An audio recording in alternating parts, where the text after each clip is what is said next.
commentators whenever their voice breaks, fearing that your voice is about to break. So I'm just preparing you for what is to come. Okay, So this week's Torah portion is Eikev, and it's chapter 7, verse 12 of Deuteronomy. It runs through the middle of chapter 11. It's Moses talking to the Israelites and giving them instruction. Did you see the movie The Road? I did. I read the book and saw the movie. Oh, that's right. So this is like The Road. It's the father preparing his child for life without him. Right. Okay. Yeah. Much less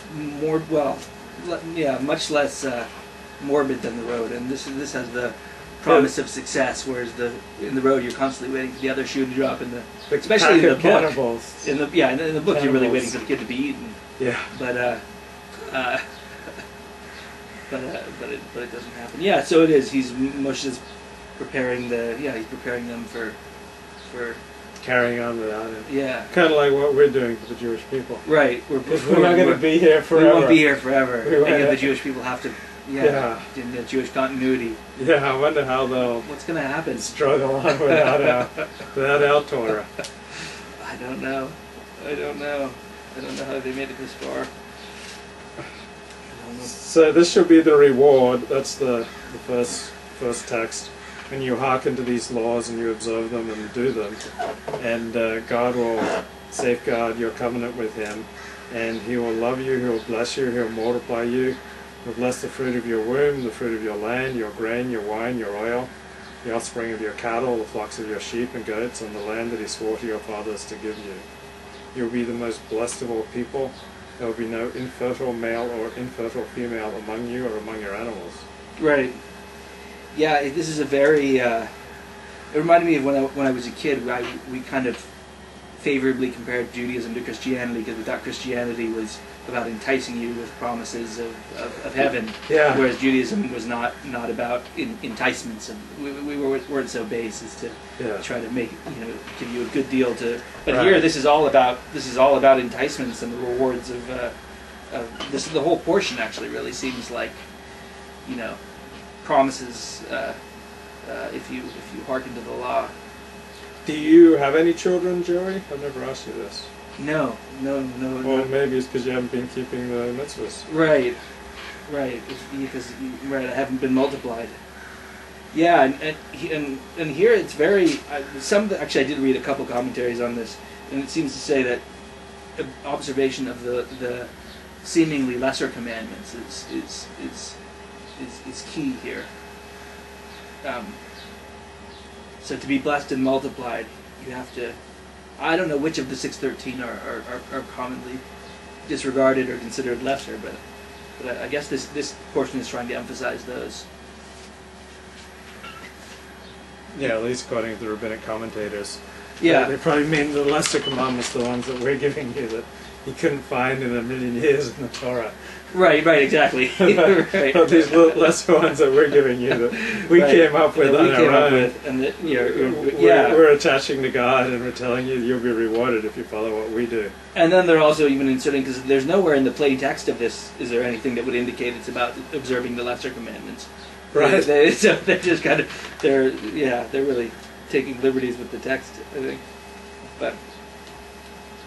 So blessings on Israel as a whole is kind of like saying God's going to change the laws of nature if you observe His commandments. I mean, not an infertile male or infertile female among you. Yeah, that's a little hard to. Well, I don't know if it's changing the laws of nature, but it's certainly stacking them in your favor. Everything will come out favorably for you, like the laws of nature will. Shem will remove from you every illness. Yeah, that's pretty hardcore. I mean, these are serious blessings you get if you observe the mitzvot.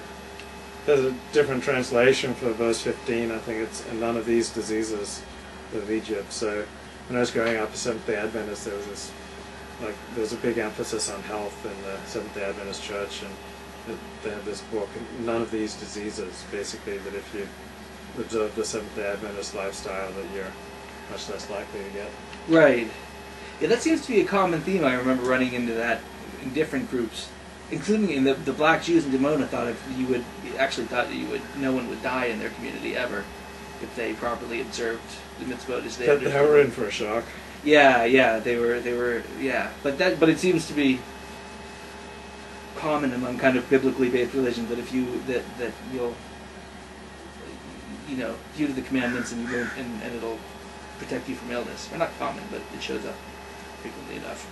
I think a difference with Christianity is that these blessings are for you, plural, for the people as a whole. Yeah. Well, certainly at least evangelical Christian preachers on the television and the radio talk more about the personal blessings that will shower down upon you, the listener, you, the individual. Right. We don't have so much of that.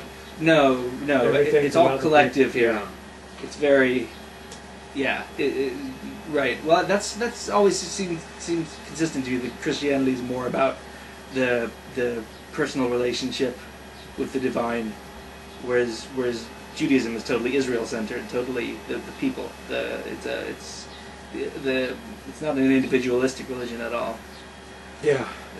So Christianity, you get individual salvation to heaven, and that's kind of the center of Christianity. But yeah, I've never heard of a rabbi preaching about righteousness by faith or eternal salvation to the next world. No, it's not.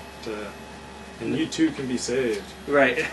No, there is no. I mean, that's why one of the things I always thought of kind of the Judeo-Christo-Islamic Marxist tradition, because there's this emphasis on collective salvation seemed to have been kind of imported directly from Judeo-Christian religions into Marxism. This kind of and it's very, and actually I guess it's very the gift of the Jews. It's the gift of the Jews. I read that book. Who wrote it? Thomas Cahill. Thomas Cahill. Yeah, that and the Irish one. Yeah, I didn't read the Irish one. Yeah, How the Irish Saved Civilization. Yeah, I remember the title. Right. So what did you find interesting about this week's Pasha, if anything? You can just tell me the whole thing's a complete bore. I mean, I wouldn't say that. I guess I mean, there was, again, I was struck by the kind of really utilitarian kind of nature of it. Do this, it's because you're raised with, like, in Judaism, again, with the idea of, like, say Rambam's ideas of the different ideas of charity. The highest form of charity is the charity you do without acknowledgement or without hope of reward. And so I think that you think of that as kind of Jewish, the idea that observing the law for its own sake without hope of personal reward is really how you're supposed to do it. But here it's just kind of obsessively harping on the rewards. It's a good deal. It's like that. You've got Pascal's wager in Christianity, and here you've got Parsha Eikev. So has this ever tempted you? You mean the promise of reaping all these rewards if I? Well, no, because it's also a document like of miserable failure. I mean, here again. But that doesn't frighten you either. Well, no, it's kind of like the whole thing seems kind of hopeless. I mean, you're told the rewards of shouldering the Torah, but you're constantly also told that how many times the people have failed and how they'll fail again, and now they're stiff-necked. And I mean, here again, you've got a situation where you're about to invade. They're about to go on this military campaign. And again, I think I mentioned this last week, but normally you think of like kind of the rousing speeches delivered by generals to the troops before they do something like this, and it's really to fortify them and kind of give them a sense of destiny and grandiosity. Here he just wants to take another opportunity to remind them how many times they've screwed up, and it's kind of, there's something defeatist about, this is a stiff-necked people that fails again and again and again. So I find it interesting that 3,100 years before F.M. Alexander was born, the Torah anticipated Alexander technique and the importance of freeing the neck. That's right. That's right. right. They're telling you your necks are stiff. You won't let go. You won't think up. You won't think forward and up with your head. Right. Allow your neck to be free, so free that with just a finger I can move it around. That's how free your neck should be. and then think up, Right. because some of